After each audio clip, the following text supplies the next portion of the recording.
Crisis a la mexicana, platillo típico. Ingredientes: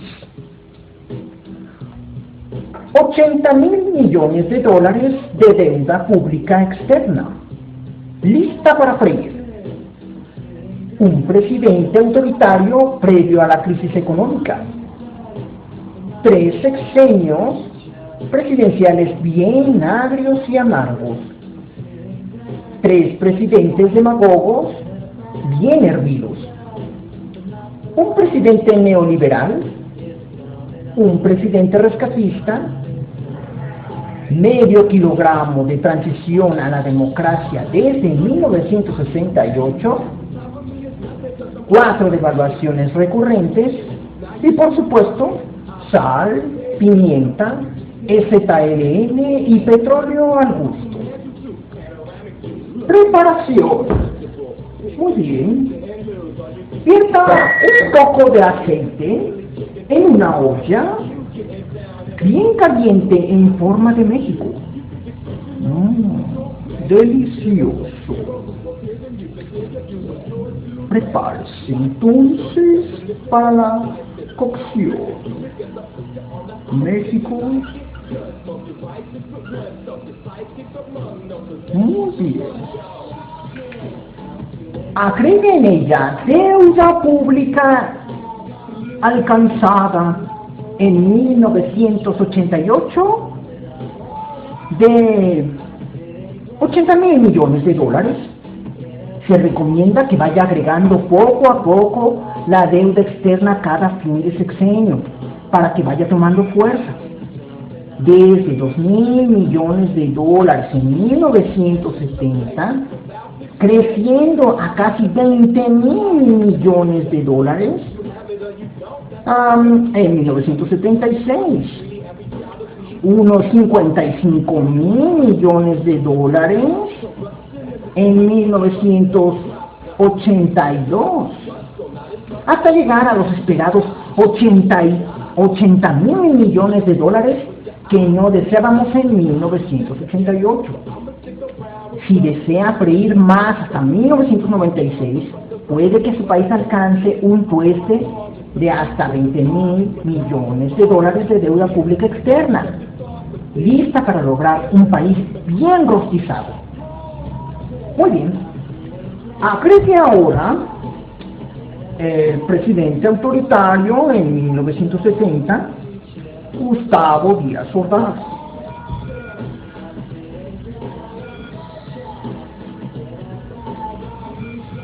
De 1964 a 1970. Muy bien, 1970.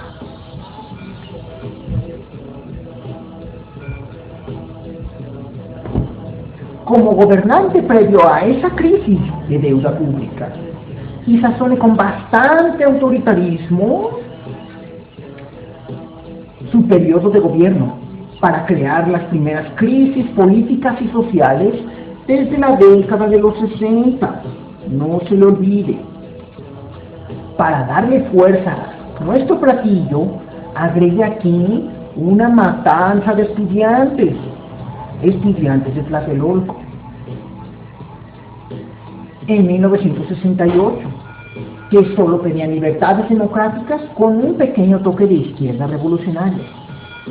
Luego agregue otra matanza, más en 1971, de estudiantes contra estudiantes, apoyados por la policía en el casco de Santo Tomás de la Ciudad de México, para llamarle Jueves de Corpus a dicha matanza. Adicione ahora 3 sexenios presidenciales que intentaron, sin éxito, resolver el problema de crisis recurrentes que vivió México. Agregue primero el sexenio de Luis Echeverría Álvarez, de 1970 a 1976. Aquí está. En el que comenzó el endeudamiento y el excesivo gasto público. No haga algo para mejorar la baja competitividad de las empresas. No lo haga. Deje que se cuezan hasta el fondo. Vamos a ponerle la B. Complementen los ingredientes con el aumento de desigualdad social, movimientos estudiantiles y primeros movimientos guerrilleros de izquierda, como el de Lucio Cabañas. Pero no olvide revolver bien el jueves de Corpus, que no se resolverá en este periodo. Vierta ahora los 6 años del siguiente presidente y no quite deuda pública y désela. 1976 a 1982. López Portillo, José López Portillo.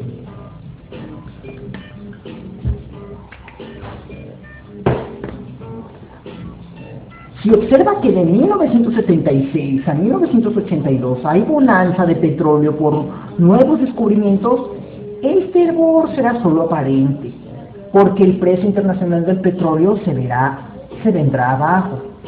No olvide seguir aumentando el endeudamiento y el gasto público externo, y el gasto público interno, quiero decir. Este gasto público debe ser desmesurado. Complemente con un poco de lágrimas y frases demagógicas de este presidente, que ahondarán su platillo en crisis y aumentará el hervor de la inflación, para que los precios de los productos básicos comiencen a subir hasta un 80% en 1982. Por último, agregue a un presidente que tampoco logró grandes cambios. Vamos al siguiente.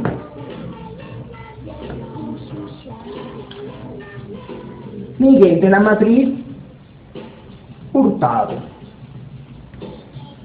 de 1982 a 1988.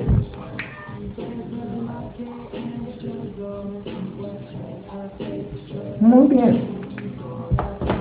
Si su presidente anterior no logró controlar la crisis, cuando agregue este presidente y pruebe el caldo con una cuchara, deseará que el sabor del país comience a cambiar a partir de 1984, en un toque más neoliberal y radicalmente diferente. No deje de seguir endeudando al país, no lo deje.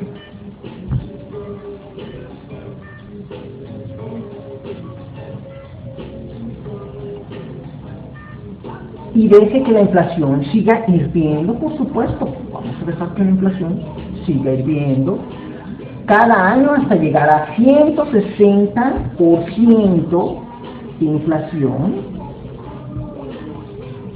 en 1987.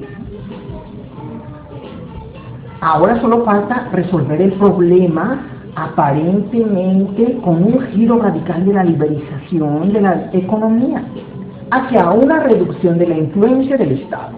Muy bien. Con un tipo de cambio del dólar que deje de ser fijo. Además, agregue un presidente neoliberal, Carlos Salinas de Gortari. ¿Por qué no? 1988, 1994.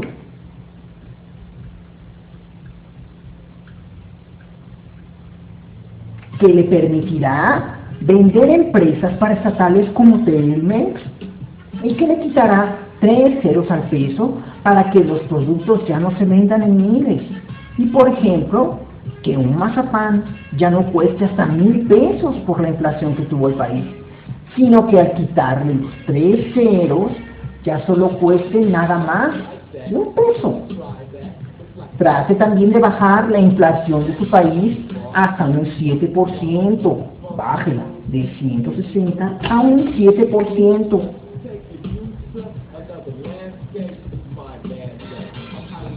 En 1994, y permita un crecimiento de la economía de hasta 4% en esos años.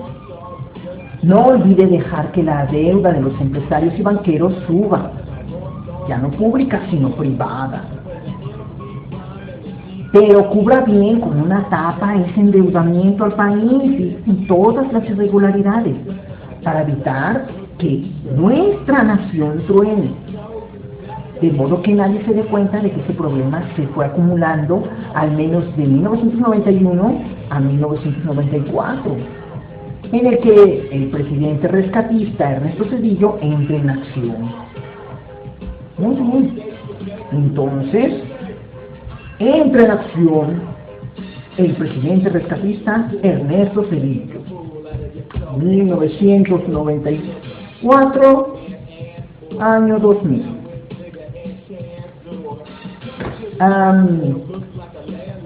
En este punto tenga mucho cuidado, porque la tapa de la olla tronará en 1994 y podría golpearlo y hacer que sus empresas y los bancos quiebren. La devaluación del peso dejaría que los capitales salieran. Perfecto, que los capitales salgan del país. Perfectísimo. Y por supuesto que salgan masivamente, y además podrían agotarse las reservas internacionales con las que su país se mantiene solvente y sano en sus finanzas. Logre con Ernesto Zedillo Ponce de León alcanzar a arreglar las cosas. Primero con un endeudamiento extra de 50.000 millones de dólares, que progresivamente será cubierto por en el Fobaproa y por nosotros mismos, los mexicanos. Y mejore su platillo con inflación a la baja. Desde 1994, muy bien, hasta llegar alrededor del 4% en el año 2000. No olvide tampoco lograr que la economía crezca 3.5% del Producto Interno Bruto. Muy bien. En promedio cada año, para tratar de recuperar al país, aunque haya sido demasiado tarde y el PRI pierda las elecciones en el año 2000. Sirva a su país, México, con un toque de transición a la democracia. ¿Qué le parece? Un toque de transición. Nuestra transición a la democracia estará lista mientras se cocina. La transición a la democracia iniciará en 1968. ¿Qué le parece? 1968. Se incrementará en 1987 con el fortalecimiento de la oposición, y que en 1988 permitirá unas elecciones muy competidas, las primeras de gran competencia, entre el PRI, por supuesto, el FDN, que fue luego el PRD, y el PAN. Por supuesto, salió muy triunfante nuevamente el PRI con unas elecciones un tanto dudosas. Permita que esa transición interactúe con las crisis económicas y con la deuda, y al final deje que el sabor democrático predomine sobre el autoritarismo del partido en el gobierno, el PRI, para que el PAN comience a ganar gubernaturas desde 1989 en Baja California y, por ejemplo, en 1994 en Jalisco. Al final, deje que en 1997 el PRI pierda la mayoría en el Congreso de la Cámara de Diputados y finalmente dé el triunfo a Vicente Fox por el PAN en el año 2000 para que la transición se complete. Por último, no olvide agregar las 4 devaluaciones entre cada inicio de sexenio.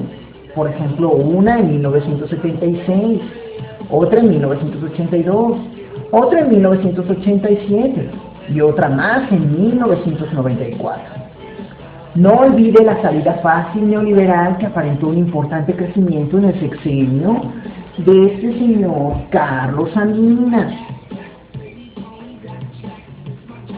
incluso con un tratado de libre comercio con Estados Unidos y Canadá en 1994, y que en realidad aportará poco sabor, aunque será muy importante hasta la fecha. Al final agregue sal, pimienta, petróleo al gusto y EZLN en 1994, el Ejército Zapatista de Liberación Nacional en el sexenio de Salinas, como movimiento armado indígena en el sur de Chiapas. Termine de cocinar a fuego lento, como nuestro crecimiento los últimos 15 años desde el año 2000, y sirva a su querido país, México, bien caliente. Muchas gracias.